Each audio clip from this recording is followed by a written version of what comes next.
Hello hello hello, कैसे हैं आप सब लोग। स्वागत है आप लोगों का आज की ऑडिट की लाइव क्लास के अंदर। सब बच्चे एक बार हाय बोलेंगे, हेलो बोलेंगे। कैसे हो बच्चों? बहुत बढ़िया। आज हम लोग बच्चों क्या पढ़ने जा रहे हैं? टैंजिबल एसेट्स का ऑडिट कैसे करते हैं। टैंजिबल एसेट्स बच्चों पीपीई सुना है तुमने कि नहीं सुना है? Property plant and equipment. आज आपको बहुत घरेलू फीलिंग जो है वो आने वाली है बच्चों। ये टॉपिक्स की लिस्ट है जो हमने कवर करने हैं, राइट। और हाँ, मुझे पता है आपके दिमाग में सबसे पहले क्या आता है, AS10 जैसे ही आप लोग सुनते हो पीपी, देखो लिखना भी शुरू कर दिया बच्चों ने AS10, क्योंकि एक्चुअली बच्चों AS10 ही है ये। तो आओ सबसे पहले आप लोगों को एक टॉपिक पढ़ना है, रिकग्निशन क्राइटेरिया। कब हम किसी चीज को एज अ पीपीए रिकॉग्नाइज करेंगे, उसके अंदर क्या क्या कॉस्ट के एलिमेंट होंगे। Everyone please focus. और उसके बाद तो बच्चे वही अपना पुराना रोना पिटना चलता रहेगा।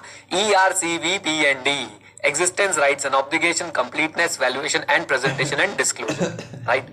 अगर बच्चों कोई आपसे पूछ ले इन जनरल कि आप टेंजिबल एसेट्स में क्या चेक करोगे, तो ERCVPND, राइट। ई से बच्चों क्या है, verify physical existence of PP at year end, कि फिजिकली एग्जिस्ट करते हैं कि नहीं। अगर मैनेजमेंट बोल रही है हमारे पास 100 करोड़ का प्रॉपर्टी प्लांट एंड इक्विपमेंट है, तो ऑडिटर चेक करेगा कि फिजिकली एग्जिस्ट करता है कि नहीं। आपको जो थीम अब समझ में आ गई होगी। अब हमारा एक टॉपिक इस पे डेडिकेटेड भी होगा। एग्जिस्टेंस कैसे चेक करोगे, राइट्स एंड ऑब्लिगेशन कैसे चेक करोगे, वैल्यूएशन कैसे चेक करोगे। कम ऑन, अभी के लिए बेसिक। कंप्लीटनेस आई होप बच्चों बिल्कुल एकदम बिल्कुल घुट चुका है कंप्लीटनेस। कोई भी पीपीई अनरिकॉर्डेड नहीं होना चाहिए। सारे पीपीई जो है वो प्रॉपर्ली रिकॉर्डेड हो, जो ड्यूरिंग द ईयर एक्वायर कर रहे हैं, जो पहले से एग्जिस्ट करते हैं, सब रिकॉर्डेड होने चाहिए। All PP additions are recorded, excluding third party assets but including those controlled by the entity but held as elsewhere। कितनी सिंपल सी बात है बच्चों ये, कि भाई अगर आपके पास किसी थर्ड पार्टी का कोई प्रॉपर्टी प्लांट एंड इक्विपमेंट है, क्या वो आपके पीपी में इंक्लूड होना चाहिए? नहीं। लेकिन अगर आपका पीपी किसी थर्ड पार्टी के पास है, तो बेटा क्या वो आपके बैलेंस शीट में रिकॉर्ड होना चाहिए? हाँ, राइट। ये बच्चों सिर्फ एक कैजुअल रीडिंग करवा रहा हूं आपको, इनको हम डिटेल में पढ़ने वाले हैं। आओ इधर देखो, सेजल भी बात करेंगे बेटा। Valuation check, PPE valuation complies with the accepted accounting standard. नाम तो ले दो वैल्यूएशन ES10। अब बच्चों ध्यान से, ये वैल्यूएशन जो है ना, वैल्यूएशन यहाँ पे एक्चुअली में बात करेंगे आपसे, पता है किसके ऊपर? डेप्रिसिएशन के ऊपर। चैप्टर 1 में आप मुझसे लड़ रहे थे ना, डेप्रिसिएशन वैल्यूएशन बेटा, डेप्रिसिएशन वैल्यूएशन के लिए रहता है। ओके, आ जाओ। बिल्कुल मैंने काव्य की तरह करके दिखाया था आपको। राइट्स एंड ऑब्लिगेशन की बात करते हैं बच्चों। राइट्स एंड ऑब्लिगेशन हम लोग देखना चाहेंगे कि भाई ये जो पीपी रिकॉर्ड कर रखे हैं, ये एंटिटी के ही हैं या नहीं। कम ऑन, ये जो पीपी रिकॉर्ड कर रखे हैं, ये एंटिटी के ही हैं या नहीं। प्रेजेंटेशन एंड डिस्क्लोजर की बात करते हैं, पीपीई डिस्क्लोजर रिक्वायरमेंट को मीट करते हैं या नहीं करते हैं। ये तो बच्चों बेसिक डिस्कशन हो गया। हमारे पास क्या क्या आएगा? सबसे पहले recognition criteria, elements of cost, और उसके बाद हमारी 5 असर्शन। मैं आपसे उम्मीद रखता हूं कि 5 असर्शन पे एक एक लाइन तो आप लिखाओगे। अगर इंडिविजुअली पूछेंगे तो हम डिटेल में जाएंगे, लेकिन अगर 5 असर्शन पूछे तो एक एक लाइन लिख सकते हो। क्या बोलती पब्लिक? कम ऑन, यस और नो? आ जाओ जी। अब बच्चों सबसे पहले रिकग्निशन क्राइटेरिया देख लेते हैं कि पीपीई के लिए रिकग्निशन क्राइटेरिया क्या बताया गया है। देखो जी, सबसे पहली बात, फ्यूचर इकोनॉमिक बेनिफिट एसोसिएटेड होना चाहिए, कि भाई वो एंटिटी को मिलने वाला है। ये सब बातें आपने एएस में पढ़ी है कि नहीं पढ़ी है? हम पीपीई तभी रिकॉग्नाइज करते हैं जब बेटा उससे कोई फ्यूचर इकोनॉमिक बेनिफिट होने वाला हो, कोई फायदा होने वाला हो क्लाइंट को मतलब कंपनी को, ऑर्गेनाइजेशन को। ओके, ये आपके एसेट की डेफिनेशन में आता होगा AS10 में। Hello, right. Then cost of item can be measured reliably and if it qualifies for recognition should be measured at it cost. As simple as that. बिल्कुल AS10 वाली बात है बच्चों, बिल्कुल AS10 वाली बात है। Is that clear? बोलो हाँ के ना। आ जाओ जी। चलिए, एक बच्चा बड़े प्यार से बोल रहा है, सर डांटना मत, लेकिन ये बता दो कि आजकल आप दिन में 2 बार लाइव क्लास लेते हो क्या? हाँ भाई हाँ, मैं आजकल दिन में 2 बार लाइव क्लास ले रहा हूँ, रात को रिकॉर्डिंग भी कर रहा हूँ। ये चैप्टर बहुत बड़ा है, उसको कंप्लीट कर रहे हैं बैठ के। ओके, आ जाओ। हाँ जी, रिकग्निशन क्राइटेरिया बच्चों आपके लिए छोड़ दूं। AS10 के हिसाब से बस आपको क्या देखना है? फ्यूचर इकोनॉमिक बेनिफिट फ्लो होना चाहिए, और उसकी कॉस्ट जो है रिलायबली मेजर हो जानी चाहिए, and it should, if it qualifies for recognition then it should be measured at its cost. Okay, basic बात मैंने आपको बता दी। एलिमेंट्स ऑफ कॉस्ट बच्चों हम लोग कवर करेंगे बुक से, ये भी आपको आता है, बट फिर भी क्योंकि आप मेरे ऊपर रिस्पॉन्सिबिलिटी डाल दोगे, मुझे पक्का भरोसा है कि मास्टर तूने नहीं पढ़ाया, तो भाई मैं बहुत ज्यादा जो है वो दुखी हो जाऊंगा। इसलिए मैं आप लोगों को एक बार जो है वो दिखा देता हूँ कि भाई कौन कौन सी कॉस्ट जो है वो इंक्लूड होनी चाहिए। ये लो, हमारे बुक में आ जाओ और बुक के अंदर से बच्चों इसको जरा मेरे साथ बैठ के कवर कर लो। कहाँ गया ये रहा, ये लो जी। एलिमेंट्स ऑफ कॉस्ट, क्या क्या चीजें आती है बच्चों एलिमेंट्स ऑफ कॉस्ट के अंदर? इधर देखिएगा, एक तो आएगा परचेज प्राइस, और दूसरी बात जो भी कॉस्ट डायरेक्टली रिलेटेबल है, एट्रीब्यूटेबल है एसेट को लोकेशन पे लाने के लिए, और बच्चों एसेट को इंस्टॉल करने के लिए आप अगर उससे पहले डिसमेंटल करते हैं या जिस जगह पे आपने एसेट को इंस्टॉल करना है उस साइट को रीस्टोर करते हैं, तो बेटा क्या होगा, वो कॉस्ट भी आपकी एसेट की कॉस्ट में ऐड हो जाती है। ये भी बच्चों मैं इतना कैजुअली इसलिए पढ़ा रहा हूं, ये सब आपने पढ़ा हुआ है अकाउंट्स में, आई एम श्योर। अगर ये नहीं पढ़ा है अपने अकाउंट्स में, कोई गलत कोर्स में हो आप लोग, सच बता रहा हूं मैं, फिर सीए का एग्जाम नहीं दिया आपने।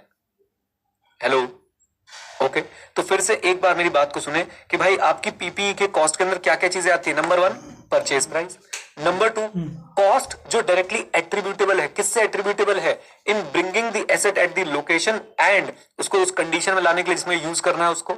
और साथ साथ में बच्चों याद रखिएगा, साथ साथ में एक बात याद रखिएगा छोटी सी, वो क्या है, वो ये है कि अगर आपको कुछ डिसमेंटलिंग मतलब होता है कुछ किसी चीज को तोड़ना पड़ रहा है, किसी साइट को आपको डेवलप करना पड़ रहा है उस फिक्स एसेट के लिए, तो वो भी आपके लिए कहां पे आ जाएगा, आपकी कॉस्ट का पार्ट बन जाएगा।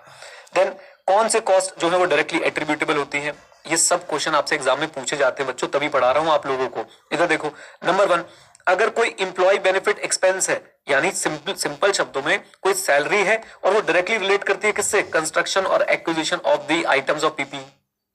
अगेन AS10 में है ये सब के नहीं, एक बार कंफर्म करो जरा मुझे। तो अगर कोई भी इंप्लॉय बेनिफिट एक्सपेंस है जो डायरेक्टली रिलेट करता है बच्चों एसेट की इंस्टॉलेशन से, कंस्ट्रक्शन से, तो वो डायरेक्टली आपके एसेट की कॉस्ट का पार्ट बन जाएगा। नंबर 2 साइट प्रिपरेशन, जैसा मैंने आपको बताया, अगर आपको किसी साइट को तैयार करना है एसेट को लगाने के लिए। Initial delivery and handling cost, again जो आप लेके आते हैं, जो कैरेज इनवर्ड जिसे हम लोग बोलते हैं, वो जो कॉस्ट है वो आ जाएगा आपके पास। Installation and assembly cost, carriage inward समझ गए ना, कैरेज इनवर्ड एग्जैक्टली मत लिखना, डिलीवरी कॉस्ट लिख देना, जो आप एसेट को लेके आने के लिए पैसा खर्च करते हो। Installation and assembling cost, cost of testing whether the asset is functioning properly after deriving net proceeds from the selling of any item produced while bringing the asset to that location and condition। in short, आपने अगर कोई testing करी है कि भाई हमारा asset ढंग से काम कर रहा है नहीं कर रहा है, वो भी आपके लिए यहाँ पे इंक्लूड कर दी गई है। एंड फाइनली आपकी कोई प्रोफेशनल फीस है एसेट की इंस्टॉलेशन से रिलेटेड, तो वो भी सारी चीजें जो है यहाँ पे आ जाएंगी। डन। अगर बच्चों मैं आपको याद दिलाऊं, बचपन में जब हम लोग मिस स्टेटमेंट पढ़ते थे ना, मिस स्टेटमेंट, तो मिस स्टेटमेंट की डेफिनेशन क्या होती थी, एक्चुअल और आपकी रिक्वायर्ड एज पर एप्लीकेबल फाइनेंशियल रिपोर्टिंग फ्रेमवर्क और एक्चुअल एज पर दी फाइनेंशियल स्टेटमेंट, ACPD। याद आ रहा है। और तब मैं आपको एग्जांपल दिया करता था, machinery purchase 10 lakh, installation expenses 1 lakh, और आप इसकी अगर जनरल एंट्री ऐसे कर दोगे, machinery account debit 10, installation expenses 1, 2, cash 11, तो बच्चों में बोला करता था ये मिसस्टेटमेंट हो गई। क्यों मिसस्टेटमेंट हो गई बेटा? ये इंस्टॉलेशन एक्सपेंसेस किसका पार्ट बनते हैं? कैपिटलाइज हो जाते हैं। क्यों बन जाते हैं? AS10 बोलता है। कम ऑन, यस और नो? बोल दो हाँ क्या ना। आ जाओ जी। कौन सी कॉस्ट जो है वो आपके एसेट की कॉस्ट का पार्ट नहीं बनेगी? जैसे कि आपने नई फैक्ट्री खोली और फैक्ट्री खोलने के बाद आपने पार्टी रखी है, उसमें काव्य दत्त त्रिपाठी हमारे जो है, त्रिपाठी जी कहाँ गए आप? दिख क्यों नहीं रहे हमें? अरे त्रिपाठी जी नाराज होकर चला गया त्रिपाठी महाराज। मैं तुम्हारा आइटम नंबर रखवाने वाला था बेटा, फैक्ट्री खुली है तो राइट। तो काव्य दत्त त्रिपाठी के बच्चों हम लोग शो रखवाने वाले थे वहां पे। काव्य दत्त त्रिपाठी आए, उन्होंने हमसे फीस भी लिए, पूरे 500 रुपए लिए हैं अपने भाई सब डांस वांस करने के लिए। तो अब मुझे बताओ ये जो 500 रुपए की कॉस्ट है, क्या ये एसेट के अंदर ऐड होनी चाहिए? Answer is no. Is that clear? आ जाओ जी प्लीज बच्चों, प्लीज साथ में रहिएगा, देखते रहिएगा। तो cost of opening a new facility और business such as inauguration cost, cost of introducing a new product और सर्विस, एडवर्टाइजमेंट आपने करी है, कोई प्रमोशन एक्टिविटी करी है, वो नहीं आएगी। Cost of conducting business in a new location और with a new class of customer, मतलब आपने कोई नई ब्रांच खोली है, administration and other general overheads. Done. बोलो हाँ क्या ना? डन बोल दो। लीजिए, तो ये है बच्चों कुछ छोटी छोटी सी बातें। और अभी तक का जो मैंने आपके साथ सेशन लिया ना, ऑनेस्टली मैंने सिर्फ आपको बच्चों रिवाइज कराया, और रिवाइज भी क्या कराया, सिर्फ मैंने आपको एक ओवरव्यू दिया है जो आप लोग पहले अकाउंट्स में पढ़ चुके हैं। बोल दो। आ जाओ क्विकली बच्चों, एक बार देख लेते हैं। हम पढ़ रहे हैं टेंजिबल फिक्स्ड एसेट्स का ऑडिट कैसे होगा। सबसे पहले रिकॉग्निशन क्राइटेरिया, भैया फ्यूचर इकोनॉमिक बेनिफिट आना चाहिए, कॉस्ट मेजर हो जाए रिलायबली। अगर ऐसा रिकॉग्नाइज आप कर पा रहे हैं तो इसको आप कॉस्ट पर रिकॉर्ड करते हैं। अच्छा जी। Then elements of cost, purchase price, जो कॉस्ट लगी उसको इंस्टॉल करने में, साइट पे लाने पे, साइट को तैयार करने में, वो सारी चीजें इसके अंदर इंक्लूड होती है। एग्जाम्पल, फिर से वो एग्जाम्पल आएंगे, कोई इंप्लॉय बेनिफिट एक्सपेंस है, साइट प्रिपरेशन फीस है, डिलीवरी चार्जेस है, इंस्टॉलेशन असेंबली कॉस्ट है, टेस्टिंग के चार्जेस हैं, कोई प्रोफेशनल फीस है।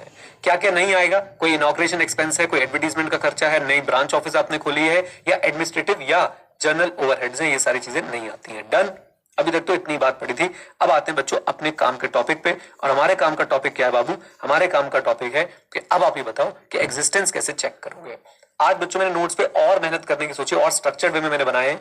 हेडिंग्स मैंने बहुत अच्छे से मेहनत करके कोशिश करा है कि ऐसी बनाऊं कि बस आप हेडिंग ही याद रख के जाएं तो आप पूरा का पूरा पॉइंट लिख के आए। जैसे पहली हेडिंग देखो कितनी छोटी कर दी, पीवी। पीवी बोले तो फिजिकल वेरिफिकेशन। अब ऑडिटर, पहली बात बताओ, फिजिकल वेरिफिकेशन किसकी रिस्पॉन्सिबिलिटी है? कम ऑन, कारों से भी रिलेट कर सकते हो बच्चों इसको। फिजिकल वेरिफिकेशन किसकी रिस्पॉन्सिबिलिटी है? जल्दी बोलो। मैनेजमेंट की। लेकिन ऑडिटर क्या करेगा फिजिकल वेरिफिकेशन को लेके? ऑडिटर भाई साहब मैनेजमेंट के प्लान को जो है वो एनालाइज कर लेगा। तो PV plan, come on, PV plan, physical verification plan. अब यहां पे देखो, इधर देखो बच्चों, इधर देखो, इधर देखो। पीवी प्लान में ऑडिटर को आपको क्या लिखना है? आपको सिर्फ पीवी प्लान याद रखना है। Auditor will examine the physical verification plan which was developed by management. Auditor will check how physical verification will take place, what steps management is going to take, how management will ensure that all the assets are physically counted, verified. Done. इतनी उम्मीद कर लो आपसे। एक word याद रखना, PV plan बोल दो, आ जाओ। दूसरा क्या आता है बच्चों? सुपरविजन। अब कुछ भी नहीं है इसके अंदर, सुपरविजन बस आपको पता होना चाहिए। Okay, auditor will ensure that the execution of the PV plan is properly supervised by the authorized personnel of the entity. भारी भारी वर्ड फोड़ के आ गया मैं। काम यही था कि सुपरविजन होना चाहिए। पीवी प्लान जब एग्जीक्यूट हो रहा हो बेटा, उसका क्या होना चाहिए? कम ऑन टेल मी, जल्दी बताइए। सुपरविजन होना चाहिए। आ जाओ जी, साथ में हो सब बच्चे, साथ में हो सब बच्चे, बोल दो, आ जाओ। पीवी प्लान, फिर देन उसके बाद supervision, check evidence of appropriate supervision during PP verification, फिर पीपी रिपोर्ट एंड वर्कशीट। इधर देखो बच्चों, ये हो गई डॉक्यूमेंट। आप हर चीज में बच्चों एक चीज देखिएगा, हर टॉपिक में आप लोग एक चीज देख लो, कोई ना कोई डॉक्यूमेंट जरूर आ रहा है, कोई ना कोई डॉक्यूमेंट जरूर आ रहा है, और वो डॉक्यूमेंट आपने जरूर लिख के आना है। यहाँ पे आपका पीवी प्लान आ गया। यहाँ पे पीवी प्लान के तहत आप लोग क्या करोगे? आप लोग उनसे फिजिकल वेरिफिकेशन की रिपोर्ट और जो वर्कशीट्स मेंटेन करी होगी उन्होंने, वो ले लोगे। कोई स्केड्यूल आ सकता है, फिक्स एसेट रजिस्टर आ सकता है, कम ऑन, बोल दो हाँ के ना। डॉक्यूमेंट पे फोकस रखना, डॉक्यूमेंट जरूर लिख के आना, और डॉक्यूमेंट है तो इंस्पेक्ट करेंगे। कम ऑन, डॉक्यूमेंट है तो इंस्पेक्ट करेंगे। आ जाओ। तो हमने क्या किया इनसे, इधर देखो, हमने इनसे मांगा भैया अपनी पीवी हो गई, पीवी की रिपोर्ट दे दो, वर्कशीट दे दो, ऑब्टेन कर ली। अब हम क्या चेक कर रहे हैं उसके अंदर? Tag and identification mark. Her PP पे कोई ना कोई टैग, स्टिकर, कोई ना कोई आइडेंटिफिकेशन मार्क लगा होना चाहिए, कोई ना कोई यूनिक नंबर, यूनिक आईडी लगा हुआ होना चाहिए। दूसरा, रिकंसाइल कर लो। किसको रिकंसाइल कर लो? आपका जो फिजिकली वेरीफाइड पीपी आइटम है आपके फिक्स एसेट रजिस्टर के साथ, उसको क्या कर लो? मैच कर लो। Match, reconciliation is nothing but match. BRS में आप क्या करते थे? मैच करते थे ना। वैसे बच्चों रिकंसिलेशन में हम लोग क्या करेंगे? हम लोग मैच कर लेंगे कि जो इनकी पीवी की रिपोर्ट में चीजें निकली हैं और जो इनके पास फिक्स एसेट रजिस्टर है वापस में मैच हो रहा है या नहीं। और बच्चों याद रखो, जब मैच कर ही रहे हैं तो मैच तो कभी होगा ही नहीं, इसलिए डिस्क्रिपेंसी आएगी। जिंदगी में कभी कोई चीज 100% मैच हुई है? जो और सर हमारी बैलेंस शीट हो जाती है, छल है वो, छल। हाँ जी, मेरी बात ध्यान सुनो बच्चों प्यार से। हाँ जी, सबसे पहले हमने क्या किया? देखो, ऊपर से पढ़ते हो, बिल्कुल ऊपर से, एवरीवन, सबसे ऊपर बच्चों हमने क्या देखा था? भैया इनका पीवी प्लान ले लो। कौन करेगा, कब करेगा, कितना करेगा। फिर हम लोग क्या करेंगे? पीवी को सुपरवाइज कौन करेगा। फिर हम लोग क्या करेंगे? हो गया पीवी, हो गया पीवी, लाओ पीवी की रिपोर्ट लाओ। पीवी की क्या लाओ? Come on tell me, report लाओ और उसके साथ वाली वर्कशीट दे दो। उसमें हम लोग क्या चेक कर रहे हैं? टैगिंग करिए। ऐसी बोलो ना, मजे लो जीवन में बेटा, इससे पहले जीवन मजे ले ले। बोलो, कैसे बोलोगे? जल्दी बोलो। टैगिंग करिए, ठीक है। उसके बाद मैच हो रहा है, नहीं हो रहा है, डिस्क्रिपेंसी बताओ, ठीक है। लो भाई लो। तो टैग एंड आइडेंटिफिकेशन मार्क, तो हमने देखा भाई सब पे टैग होना चाहिए, रिकंसाइल कर लो। और डिस्क्रिपेंसी है तो हम लोग क्या बोलेंगे? बता दो भैया, ये अकाउंट्स में तुमने कैसे दिखाई, इसका करा क्या तुमने? बोलो। Easy, easy exist. ये है बच्चों हमारा मेन काम। ये वाला जो अभी शुरू में मैं पढ़ा रहा था, ये आपके अकाउंट्स वाले सर का काम था। मैं उनके पास धो रहा था बैठ के, बट मैंने थोड़े से धोए क्योंकि मुझे कॉन्फिडेंस आ रहा था आपकी चैट और आपकी शक्ल देख के। हाँ, ये आता है, चल आगे चल, आगे चल, आगे चल। एनीवेज, एग्जिस्टेंस क्लियर हो गया? जल्दी बोल दो हाँ के ना। कुछ भी नहीं था एग्जिस्टेंस में बच्चों, सोचो कितना आसान बना दिया मैंने आपके लिए। सबसे पहले क्या एग्जिस्टेंस में? एक बार पढ़ो, पीवी, पीवी का प्लान, पीवी का सुपरविजन, पीवी की रिपोर्ट।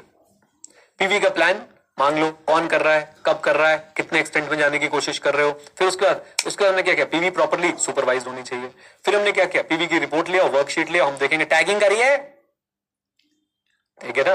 मैच हो रहा है, नहीं हो रहा है, डिस्क्रिपेंसी कहां है, कैसे दिखाइए अकाउंट में? खत्म, खल्लास। चलो बच्चों, चलो आगे चलें। जीवन बहुत खूबसूरत है।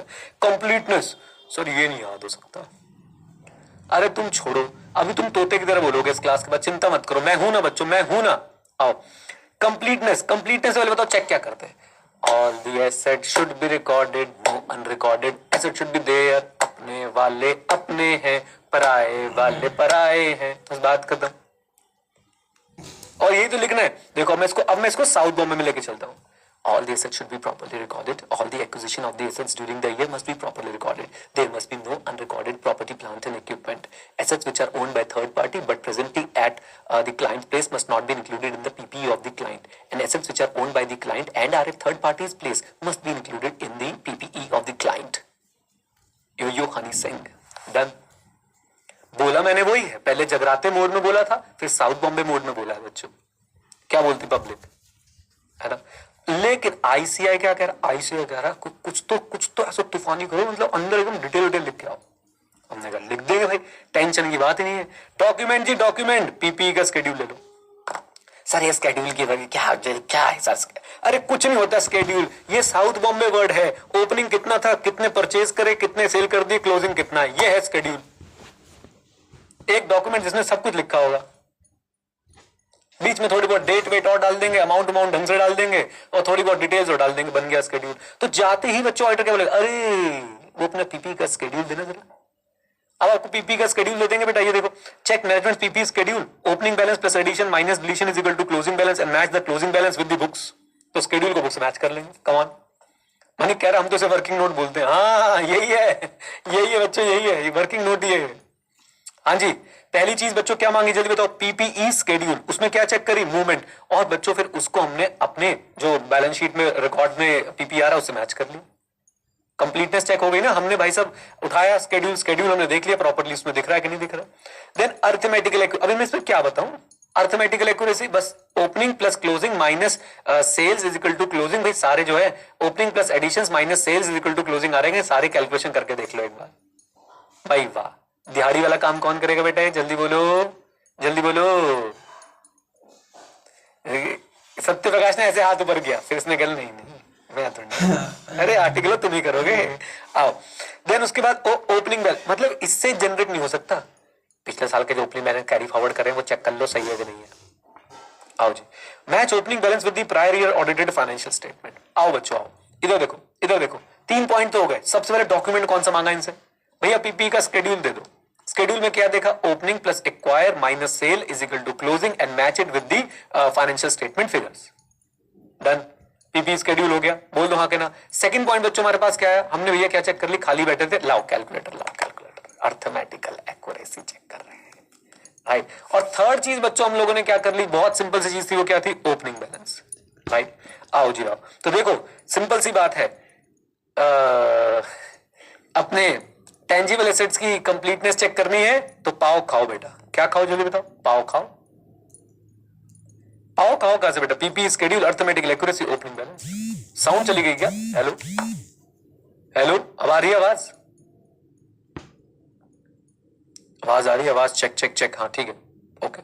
बीच में कुछ हो गया होगा, इधर उधर निकल जाता हूं। मैं क्या कहना चाहता हूं, आपने टेंजिबल एसेट्स की बेटा क्या चेक करनी, कंप्लीटनेस, पाव खाओ, पाव खाओ। व्हाट इज पाव खाओ, पाव पी आओ, ठीक है, आ जाओ जी। तो पी से क्या, PP schedule, arithmetical accuracy and opening balance. अब भाई साहब आई से कहता है कि भाई मैं तो बिजलियां गिराऊंगा, आंधी लेके आऊंगा और तुमसे ये पूछूंगा कि बताओ एडिशंस का ऑडिट कैसे करोगे। मैंने कहा अच्छा ठीक है कोई बात नहीं है, एडिशंस का ऑडिट कैसे करेंगे, रिकॉग्निशन क्राइटेरिया, भाई हम उसी को तो एज अ पीपी लाएंगे जो रिकॉग्निशन क्राइटेरिया सेटिस्फाई करता है। फ्यूचर इकोनॉमिक बेनिफिट फ्लो होना चाहिए, कॉस्ट रिलायबली मेजरेबल होनी चाहिए, कम ऑन यस और नो। और अगर ये सब है तो भाई कॉस्ट पे हम लोग लिख देंगे, बोल दो हाँ के ना, आ जाओ। एक और बच्चे ऋषभ ने लिख के दिया कितना सही कि भाई पीपी की कंप्लीटनेस चेक करने तो क्या बोलोगे, so beautiful so elegant just like a pav. Pav समझ गए, PP schedule, arithmetical accuracy and opening balance. बहुत बढ़िया, सही बता रहा हूं मैं, पढ़ाई से मजे लो बेटा। इस चैप्टर में पढ़ाई से मजे नहीं लोगे तो ये चैप्टर तुम्हारे मजे ले लेगा। आ जाओ प्लीज, एडिशंस की बात करते बच्चों, एडिशंस की बात करते हैं, साथ में रहिएगा। सबसे पहले रिकॉग्निशन क्राइटेरिया देखेंगे, फिर मजे ले रहे हैं हमसे डे टू डे कॉस्ट। मुझे बताओ डे टू डे कॉस्ट क्या पीपी में आनी चाहिए, डे टू डे कॉस्ट जो आप इनकर करते हैं अपने ऑपरेशंस के लिए क्या वो पीपी में आनी चाहिए, answer is no. Then documentation check, documentation check क्या करोगे भाई, हम लोग डॉक्यूमेंटेशन होगा क्या, इनवॉइस होगी, इंस्टॉलेशन एक्सपेंसेस होंगे, इन सबकी जो रिपोर्ट्स वगैरह हैं वो सब चीज हम चेक कर लेंगे, ये हमारे पीपी में आनी चाहिए। अप्रूवल एंड परचेज प्रोसेस, ये सारे बच्चों पता है किसकी बात हो रहे हैं, इंटरनल कंट्रोल की बात हो रही है। अप्रूवल में क्या चेक करोगे कि भाई एडिशंस जो है ऑथोराइज पर्सनल ने अप्रूव करे हो। परचेज प्रोसेस में क्या चेक करोगे, जैसे बच्चों याद है मैं आपको सेल का एक प्रोसेस बता रहा था परचेज ऑर्डर का, वैसे ही क्या हमारे पीपी का भी परचेज प्रोसेस होता होगा। हाँ, पहले भाई सब रिक्विजिशन आती होगी, फिर उसके बाद जो है हम लोग टेंडर्स मंगाते होंगे, फिर उसमें से सबसे ज्यादा क्वालिटी और कम कॉस्ट वाले टेंडर को सिलेक्ट करते होंगे, कम ऑन यस और नो।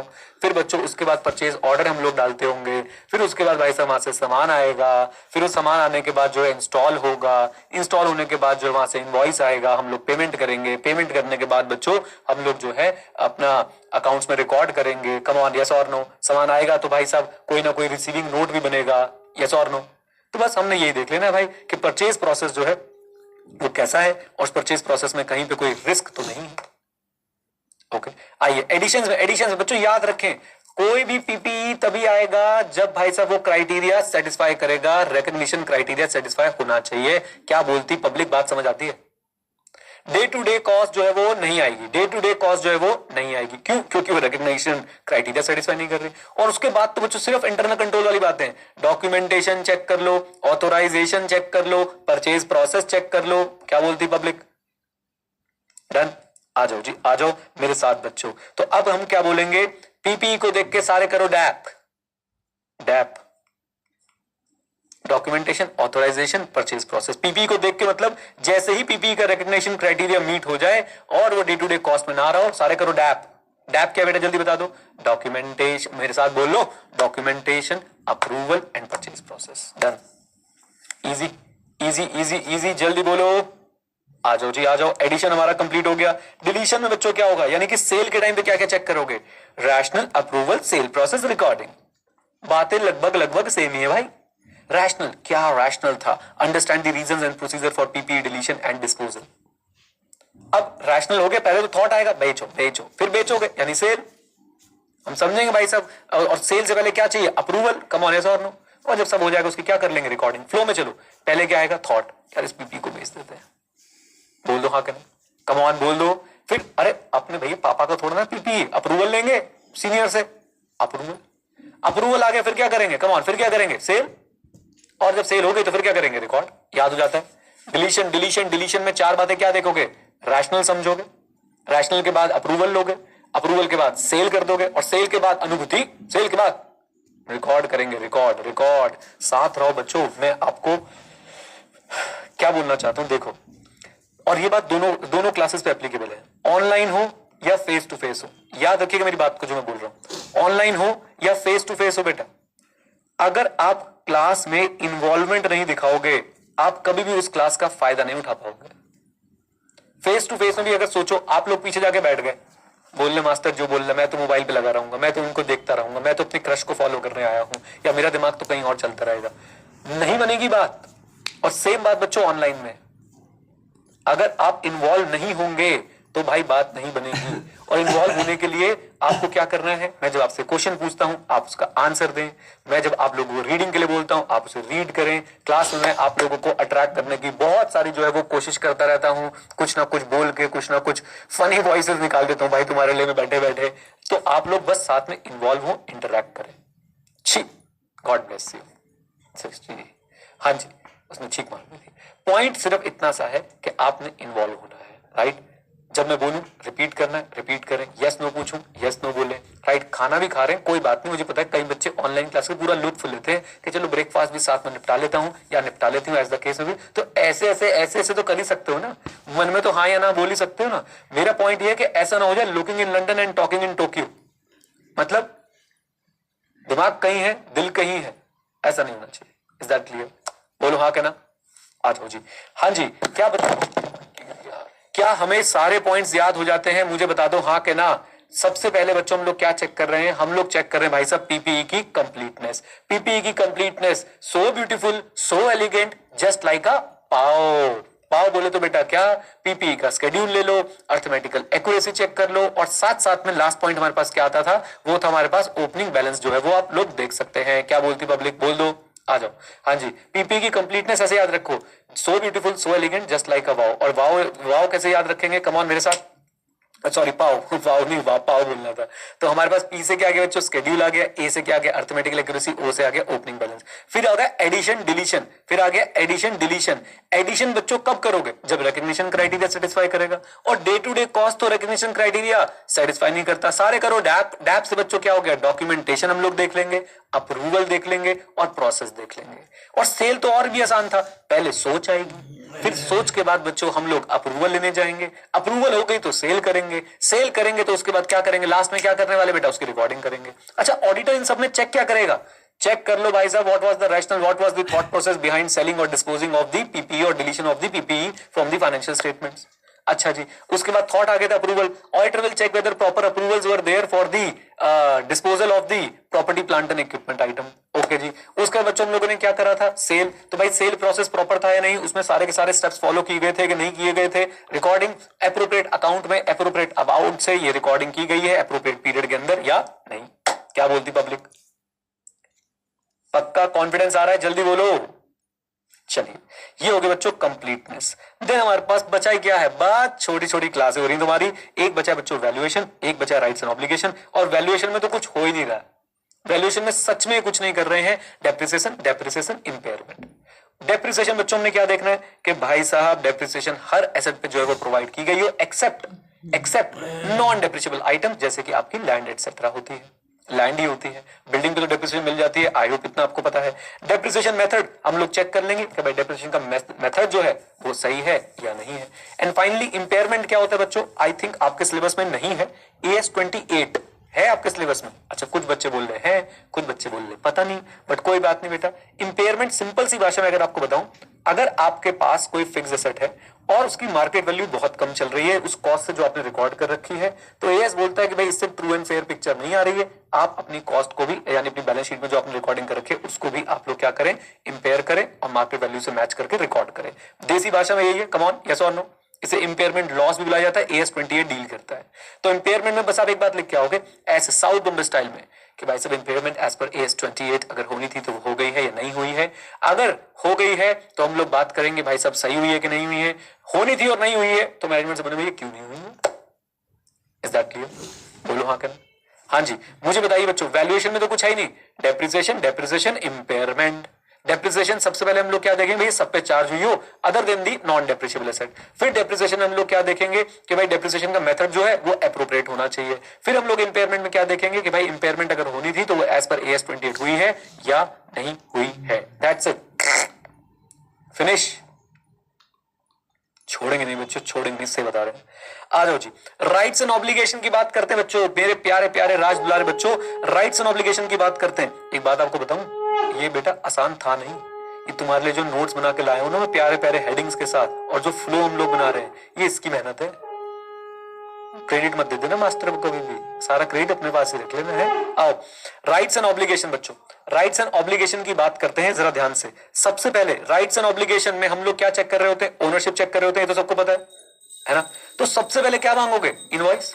उसके बाद आईसी ने बोला हटा साबत की घटा, सब कुछ लेके आजा लैंड एंड बिल्डिंग पे। मतलब एक बार इनवॉइस बोल दिया, उसके बाद बच्चों सारी बातें किसके बारे में हो रही है, आईएमपी के बारे में हो रही है। और आईएमपी के बारे में बच्चों क्या चलता है, conveyance and sale deed. Confuse मत होइएगा, इधर देखिएगा, कन्वेंस एंड सेल डीड वगैरह क्या होता है बेटा, जब आप नया एसेट एक्वायर करते हैं ना तो एक सेल डीड बनती है, उसकी बात हो रही है। तो एक्विजिशन जो हुए हैं उनकी ओनरशिप चेक करने के लिए आपके लिए सबसे इंपॉर्टेंट डॉक्यूमेंट कौन सा है, जो ड्यूरिंग द ईयर ऐड हुआ है, उनकी ओनरशिप चेक करने के लिए आप कन्वेंस या फिर सेल डीड पकड़ सकते हो। उसमें बच्चों नाम देख लो, क्लाइंट का नाम लिखा है या नहीं लिखा है। Is that clear. पहला इनवॉइस, लेकिन इनवॉइस याद रखिएगा आईएमपी के लिए नहीं है बेटा। दूसरा हमारे पास क्या आ गया, sale deed. Sale deed conveyance deed हम किसके लिए यूज कर रहे हैं, IMPs acquired during the year. बोलो एक बार, बोलो बोलो, भी बोला था साथ दोगे, बोलो IMPs acquired during the year. तीसरा title deed. So what are the difference between sale deed and title deed. बेटा सेल डीड मतलब वो डॉक्यूमेंट जो सेल के लिए एग्जीक्यूट किया गया है, राइट। टाइटल डीड मतलब अब आपके नाम पे वो प्रॉपर्टी रजिस्टर्ड हो चुकी है। तो जितने भी आपके पास बैलेंस शीट डेट पे पीपीई पड़े हुए हैं, खासकर आईएमपी, उनकी टाइटल डीड आपके नाम पे यानी क्लाइंट के नाम पे होनी चाहिए। क्या बोलती पब्लिक, इसको ऐसे भी देख सकते हो, sale deed is for the assets acquired during the year and title deed is for the assets which are there at the balance sheet date. चाहे एक्वायर्ड ड्यूरिंग द ईयर थे या पुराने वाले थे। क्या बोलती public, easy peasy lemon squeezy, पक्का पक्का, बहुत ही बढ़िया। आ जाओ बच्चों, नेक्स्ट हमारे पास क्या आता है, ये हो गया इनवॉइस, ये हो गया हमारे पास कन्वेंस डीड और सेल डीड, देन आता है ओरिजिनल टाइटल डीड, ये भी मैंने आपको पढ़ा दिया है, एंड देन हमारे पास बच्चों आता है आईएमपी एज सिक्योरिटी। मेरे साथ, IMP as security. Is it possible कि आपने कोई आईएमपी को एज अ सिक्योरिटी दे रखा हो against any loan? Come on, yes और नो? सबसे आसान काम क्या होता है बच्चा से? कंफर्मेशन ले लो, पूछ तो लेते, राइट। और जब बच्चों आप लोग अपने पीपीई को एज अ सिक्योरिटी रखते हैं तो आप लोगों को कंपनी लॉ में पता होगा एक रजिस्टर ऑफ चार्ज मेंटेन करना पड़ता है हमें, कम ऑन, यस और नो? तो रजिस्टर ऑफ चार्ज को भी हम लोग ऑडिट कर लेंगे। आ जाइए, राइट्स एंड ऑब्लिगेशन कितना आसान। सबसे पहले क्या बोला हमने? सबसे पहले क्या बोला? इनवॉइस, जेनरिक बात। उसके बाद IMP acquired during the year, conveyance deed, sale deed. फिर उसके बाद जो भी आपके पास बच्चों आईएमपीज पड़ी हुई हैं as at the balance sheet date, title deeds. फिर उसके बाद as a security, if it is given as a security, हम लोग उसके लिए एक्सटर्नल कंफर्मेशन ले लेंगे, अभी अंदर से भी रीड कर लेंगे। एंड फाइनली जाते जाते हम लोग क्या बोलेंगे? भैया बहुत बहुत उधार उधार ले रखा तुमने प्रॉपर्टी रखवा रखवा के, तो एक रजिस्टर ऑफ क्या दिखा दो? चार्ज। Easy easy. आइए क्विक रीडिंग बच्चों। इनवॉइस में क्या चेक करोगे कि भाई एंटिटी के नाम पे है या नहीं है। कन्वेंस डीड, सेल डीड में क्या चेक करोगे? जो new land and building acquisition है उनकी ओनरशिप प्रॉपर्ली ट्रांसफर हुई है या नहीं हुई है। टाइटल डीड्स में क्या चेक करोगे? चेक तो क्या ही करेंगे हम लोग, उसमें भी ओनरशिप चेक करेंगे। बस ऑडिटर कंफर्म करेगा कि सारी टाइटल डीड्स जो है जितनी भी हमारे पास IMP as at balance sheet date, उनकी टाइटल डीड हमारे पास है। आईएमपी एज अ सिक्योरिटी, अगर आपको आईएमपी आपने एज अ कोलैटरल लगा रखा है फॉर लोन, तो आपने क्या करना है? ओरिजिनल डीड्स किसके पास है? लेंडर के पास है, तो लेंडर से कंफर्मेशन ले लो कि भाई उनके पास डीड है या नहीं है। रजिस्टर ऑफ चार्जेस की बात करता हूं बच्चों, तो review the register of charges to ensure encumbrances against PPE are properly recorded. Basically कोई भी अगर आपने अपने पीपीई को एज अ सिक्योरिटी दे रखा है तो वो प्रॉपर्ली रिकॉर्डेड होना चाहिए आपके पास। बताइए बच्चों कैसा लगा आज का टॉपिक? इजी था? सुपर इजी था? जल्दी बोल दो सर सुपर इजी था। इसी बात पे आज सर आप हमें एक टॉपिक होमवर्क दे सकते हो, सच में सिर्फ एक तुम बहुत तांडवी हो रहे हो। इधर सुनो जरा, आज तुम्हारे लिए एक होमवर्क है बच्चों, सिर्फ एक होमवर्क है, ऑडिट ऑफ इंटेंजिबल एसेट्स। बस टेंजिबल मैंने करा दिया, इंटेंजिबल तुम कर लो, ऐसा ही है। एक मिनट रुको जरा, इनकी डांट लगा क्या? ये देखो ये नालायक है, मना कर रहे हैं। तो बेटा एक टॉपिक आपके लिए बस होमवर्क है, आप भी थोड़ी सी मेहनत करो। अच्छा सुनो सुनो सुनो सुनो, ऑडिट ऑफ इंटेंजिबल एसेट्स के, ध्यान से सुनना बच्चों, ऑडिट ऑफ इंटेंजिबल एसेट्स के अगर आप लोग नोट बना के देंगे जैसे मैंने आप लोगों के लिए बनाए हैं, बिल्कुल इसी फॉर्मेट में, बिल्कुल इसी फॉर्मेट, मतलब जरूरी नहीं है ऐसे चार्ट्स बने हो, ऐसी हेडिंग्स और उसकी एक्सप्लेनेशन सिंपल वाली, तो बेटा आप लोगों को मैं दूंगा एक प्राइज, और वो प्राइज कितना होगा? 500 रुपीज का। ठीक है, अब तो हम लोग बिल्कुल खेल जाएंगे सर, अब तो हम लोग बिल्कुल खेल जाएंगे। अब 500 रुपए के लिए सर हम कुछ भी, और एक को मिलेगा, सारे बच्चे कल चार्ट बना के लाओ 1000 रुपए लाओ हमारे इन्वेंट्री तक वाले, अबे सबको नहीं मिलेगा, एक को मिलेगा 1000 रुपए लाओ, लुटवाओगे तुम मुझे? हाँ जी कर लोगे, जल्दी बोलो। अच्छा एक बच्चों छोटा सा डिस्कशन इसके बाद, एक छोटा सा डिस्कशन इसके बाद। क्लासेस कितनी बची है? मैंने सब कुछ प्लान कर रखा है, मेरे पास सब कुछ लिखा हुआ है, कौन सी क्लास कब होनी है, डोंट वरी एट ऑल। ठीक है, सब कुछ एकदम सेटअप के हिसाब से चल रहा है बच्चों। हमने जो आपको डेट्स दे रखी है, पूरी कोशिश है उसी डेट पे आपको सब कुछ हैंड ओवर कर दिया जाएगा। राइट, आपको बता दूं चैप्टर 5 और 9 सबसे बड़े चैप्टर हैं, बट आप देखिए कि हम कितने कूल, काम एंड कंपोज्ड मैनर में इसको लेके चल रहे हैं। यही बच्चों अगर मैं आपके साथ 3-3 घंटे की क्लास लगाता ना, सिर्फ फॉर्मेलिटी के लिए आप बैठे होते, फॉर्मेलिटी के लिए मैं बोल रहा होता, कोर्स कंप्लीट हो रहा होता। राइट, लेकिन हम बच्चों बिल्कुल भी फॉर्मेलिटी नहीं कर रहे हैं, हम लोग अच्छे से बैठ के समझते हैं, एक एक पॉइंट पे डिस्कशन भी करते हैं, और भाई साहब साथ में जो है वो रीडिंग भी करते हैं, और कुछ ना कुछ याद करने की भी कोशिश करते हैं।